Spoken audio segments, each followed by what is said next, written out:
So the right sector has now deleted the plea to Dr. Umarov from its Facebook page and even says it never posted the message, but rather that its Facebook page was hacked and it was framed. But whether that's the truth or an attempt to save face and its relationship with Western backers, we can now discuss with World Affairs historian Professor Mark Armand from Oxford University.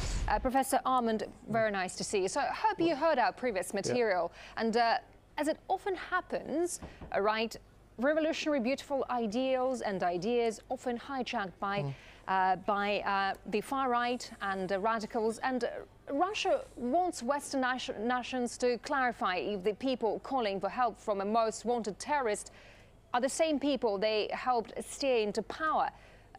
Do those right-wingers still enjoy wide foreign support? Well, I think we've seen in the last 48 hours, suddenly the Western media and the Western governments that had been very enthusiastic about what they call people power, who had turned a blind eye to the paramilitary and neo-Nazi elements on the streets of Kiev, have begun to back away.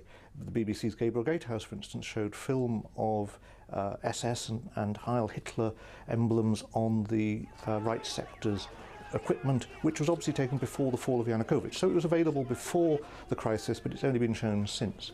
And of course, whatever the right sector may say, we remember in Lvov there are streets named in honour not only of Nazi collaborators like Stefan Bandera, but also of Chechen anti-Russian fighters. So this particular claim that the right sector had put onto its Facebook page and it appealed to Umarov is not impossible at all. It would fit their past picture. Of course, as I say, now the Western sponsors are rather worried. Suddenly we begin to see criticism of the new regime in Kiev's abolition of Russian language rights, of its rescinding of the ban on neo-Nazi symbols, and so on. Suddenly the West begins to say perhaps we've unleashed a force here that is in fact highly destabilizing, because clearly if you live in Ukraine, where so many atrocities were committed only 70 years ago by Hitler, the idea that there should be any sympathy, either locally or in the West, after all, particularly in Poland, is quite bizarre. Do you think the right sector group, which later denied appealing to Umarov, saying their website was hacked, is now in damage control mode? Well, I think they are, partly because, as I say, suddenly the whole mood music from Washington, from London, from Brussels, even from Warsaw, is to say, reach out to the Russian population, reach out to the Jewish population that is fearful of this radical neo-Nazi type of rhetoric and stormtrooper squads roaming the streets of some of the cities of Ukraine. They've realized, in fact, that the coup that overthrew Yanukovych has in fact not been the end of the drama, but only the first act.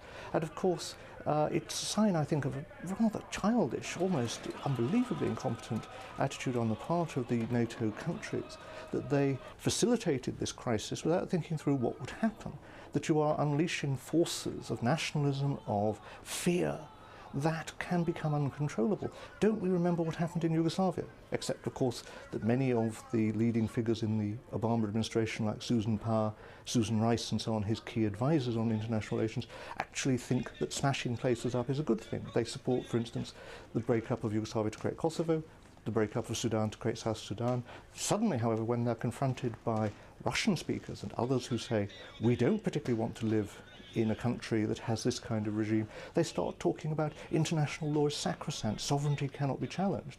They become parodies of what they used to criticize. And I think the inconsistency of NATO policy, particularly from Washington, London and Brussels, Professor, is something that shows that they've lost the plot. Yeah, and also almost 700,000 Ukrainians have fled to Russia in the past 2 months, and they're continuing to go, which some see as an indicator of a looming humanitarian disaster. Should Ukraine brace for the worst? I think it should, because on the one hand, as you say, there's a fear on the part of Russian speakers and people who don't like the new regime, who may be ethnic Ukrainians and so on, that causes them to move east. But also the economic collapse of Ukraine, which is of course made much worse by the political chaos and the violence, which implodes the currency, implodes the capacity of the Ukraine to meet its obligations. It's pushing people to the west. There's an outflow of people also leaving Western Ukraine. So we're actually seeing a country that the very existence of which is being challenged by the nationalists. The Ukrainian nationalists claim they want to protect their state, but actually their absurd, arrogant behaviour is imploding it. And so in a sense, we now face a situation where Russia may be picking up the pieces in the south, but the West will have to pick up the much bigger and more expensive piece in the centre. And of course, ironically, NATO wanted Crimea, not the Ukraine itself. Mark Arman, Professor of History at Oxford University, many thanks indeed.